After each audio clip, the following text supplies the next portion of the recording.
Welcome back. This video is all about coaching to improve performance due to a skill set gap. As a reminder, we know that someone needs skill set coaching when we can answer yes to the question, does my employee not know what to do, but they are willing to learn? That's how we know they need development as it relates to a particular skill for the position or goal that we are working towards. In this video, you'll learn a specific 4-step strategy for how to coach individuals who have a skill set gap in performance. There are any number of skills that employees and all of us would need to develop. They can be very technical in nature, related very specifically to the work that goes on in your organization. They can also be soft skills, developmental skills like listening and communicating and presenting and time management or prioritizing, delegating. There are a lot of different types of skills that people may need to improve upon. And we cannot make assumptions that just because someone is at a certain level in their career that they have certain skills. It is an unfair thing to do, to assume that people should know how to do something, because oftentimes their work has not called upon them to develop something that maybe you have had to develop. And just because you might have a similar amount of time in your careers doesn't mean that they've developed the same skill set. So let's not make assumptions that people should know how to do something just because they've been working for a long time. So when we want to address a skill set, the method of coaching, to be honest, is quite simple. It's not complex to teach someone how to do something new. We use something called skills transfer as an approach for coaching a skill set gap. And there are 4 key elements as it relates to skills transfer. The first one is that we need to tell the employee what to do and what a successful outcome looks like.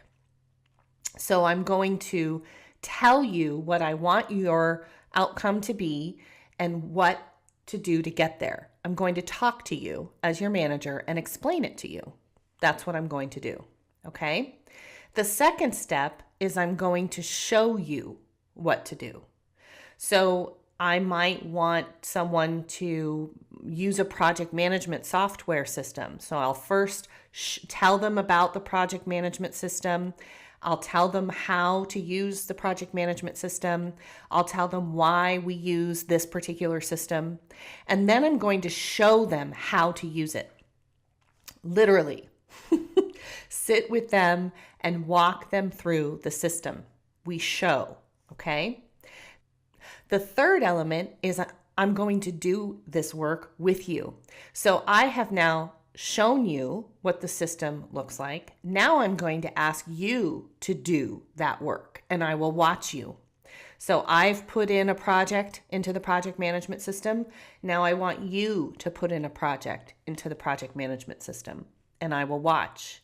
And as you do that, I will make notes as your manager or coach, and I will give you feedback, which is the 4th piece, review and feedback, and help you know, okay, this you did really well, this you could change differently, notice you forgot this field, what have you.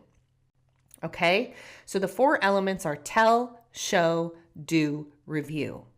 I'm going to tell you how to do it and what success looks like. I'm going to show you myself how to do that. I'm going to ask you to do the work, and I will then provide feedback and review when we have completed. And this can apply to anything. It could apply to an effective call with a client. It could apply to delivering a presentation. It could apply to having a constructive conversation. I'll tell you what the conversation could look like. I'll show you how to have that conversation. I'll ask you to role play that conversation with me, and then I will give you feedback. So we can do this skills transfer with anything. The key here is to remember that so many managers struggle, and here's why. Most managers start with tell, and then they don't do the rest of it. They say to their employees, okay, you need to start using this project management software. Here's how to get it done. You go in there, you fill out these fields, and then they send people on their way. They don't show them how to use it. They don't watch them use it, and then they don't provide feedback. And the reason that most managers do that is not because they're not well-meaning. It's because, first of all, they don't have a lot of time. And second of all, there's sort of this assumption that I should be able to just tell you what to do and you'll do it. But if any of you have been managing for any length of time, I think you know that isn't always the case. So tell, show, do, review is skill set transfer. That is the technique for skill sets transfer. It's how we teach everybody how to do anything if we're pretty good at it, right? Now, one of the things that I hear a lot of managers say is, well, I don't have time for that. And I have two answers. First of all, you don't have time not to. You don't spend this kind of time with people on the front end. You will spend it with them on the back end because they will produce work that you don't want. This is how we get great work. This is how we teach people to do great work. And this is how we teach people to do the great work that we want them to do versus some stuff that they make up because they don't have clear direction. Okay? So you don't have time not to. Second of all, you don't have to always be the one who does skills transfer. Now, as a coach, and this is a coaching course, I would expect that you will do it. But if you're a manager and you have 15 direct reports and you have a team lead who's excellent at whatever the skill is that another person needs to learn, they can do this. They can do skills transfer coaching. But you're still responsible to make sure that takes place. And so the way that sort of doubles up, right, is that they might do the skills transfer with this particular person that needs to improve their coach or their skill set. But then you need to do the coaching of the person that's doing the skills transfer, right? So we make sure there's follow through. So skills transfer isn't just something you have to do, but you're responsible to make sure that if you have an employee on your team who has a gap in their skill set, this is how it gets addressed. It doesn't get addressed in an email. It doesn't get addressed in sending them to a training. Ooh, I want to say this. Training is amazing, but training is typically not all of these elements, right? Training is typically tell and maybe some show. But most training environments, because there's a lot of people in the classroom, are not the full skills transfer. Don't be fooled as a manager that if you send someone to a one-day training class on how to give feedback, that they will be excellent at it because they haven't had the other elements of skills transfer. That's where your work comes in. So send them to training, have them come back and show you what they learned, have them do it, and then give them feedback. That's how you close that loop. Okay, so skills transfer is how we develop skill.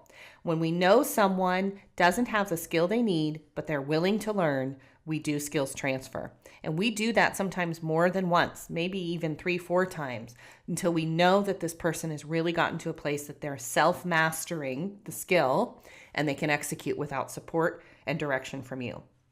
In our next segment, we're going to talk about mindset coaching and how to go about doing that. In summary of this video on skill set coaching, a few things to remember. First of all, we can't assume that someone has a skill just because they've been in a role for a long time.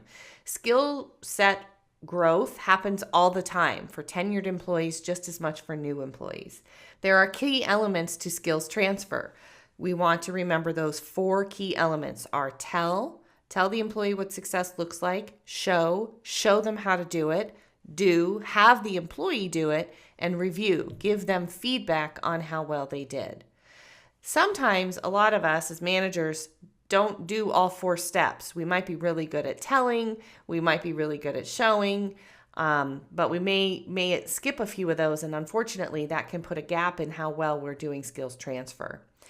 We want to remember that we don't always spend all our time on skills transfer. Sometimes we have to spend time on other elements of performance, right? So skills transfer is one of those keys that helps us in the long run improve performance if there really is a skill gap.